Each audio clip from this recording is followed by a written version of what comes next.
দাম বাড়াইছে, দাম আরো বাড়াক, তারপরে যেন মানুষ তেল পায়, আরো 50 টাকা বাড়ুক, তারপর যাতে পাম্পগুলো তেল দেওয়া পর্যাপ্ত পরিমাণ মানুষকে, তাহলে তার এই ভিড়টা থাকে না। 120 টাকার জায়গায় 140 টাকা, তারপরেও তো তেলের প্রয়োজন আছে সবার, তাই না? এখানে অনেকে আছে যারা পাঠাও বা রাইড শেয়ারিং করে, তাদের জন্যে তো তাদের মানে সংসার অচল হয়ে যাওয়ার মতো অবস্থা হয়ে গেছে। 200 টাকা হইলে খুশি হইতাম ভাই, তাহলে তেলের এই জামটা কমতো। আসলে আমার বাচ্চারা হাসপাতালে ভর্তি, আমি তেলালে আসছি, আর আমি হাসপাতালে যেতে পারবি না, সন্দেহ আছে আমার গাড়িটা লইয়া, বুঝতে পারছেন? খুবই অবস্থা খারাপ। আসলে দাম বাড়াইছে, আরো বাড়াক প্রয়োজনে, তারপর মানুষ যেন তেলটা ঠিক মতো পায়।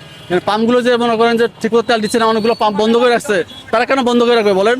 আমার কথা, দাম বাড়াইছে, দাম আরো বাড়াক, তারপরে যেন মানুষ তেল পায়। মানুষ কেন তেল পাবে না বলেন? দাম দরকার লাগে আরো 50 টাকা বাড়ুক, তারপর যাতে পাম্পগুলো তেল দেওয়া পর্যাপ্ত পরিমাণ মানুষকে, তাহলে তার এই ভিড়টা থাকে না।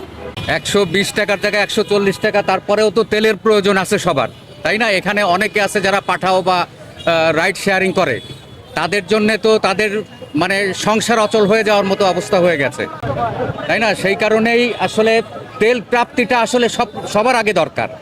কারণ সকালে লাইন দিয়ে ধরেন সন্ধ্যা পর্যন্ত যদি তেল না পায়, এখন এই যে বন্ধ করার মতো অবস্থায় এনাদের করে ফেলছে, তার মানে আজকেও যদি তেল না পায়, কালকে যদি এসে আবার সিরিয়াল দিতে হয়, তার মানে দেখেন 2টা থেকে 3টা দিন নষ্ট।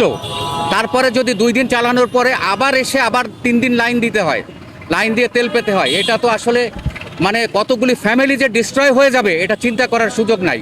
যার কারণে সরকারের কাছে আবেদন যে প্রাইস যেটা করছেন একটু বেশি হলেও আমরা মেনে নিচ্ছি, কিন্তু আমাদের তেলের প্রাপ্যতা থাকতে হবে, আমরা যেন তেলটা পাই, আমাদের সংসারগুলি যেন বেঁচে যায়, তেলটা যেন অ্যাভেলেবেল থাকে, এটাই হচ্ছে মানে এখন সবার আগে এটাই হয়ে গেছে বড় প্রয়োজন আমাদের ক্ষেত্রে।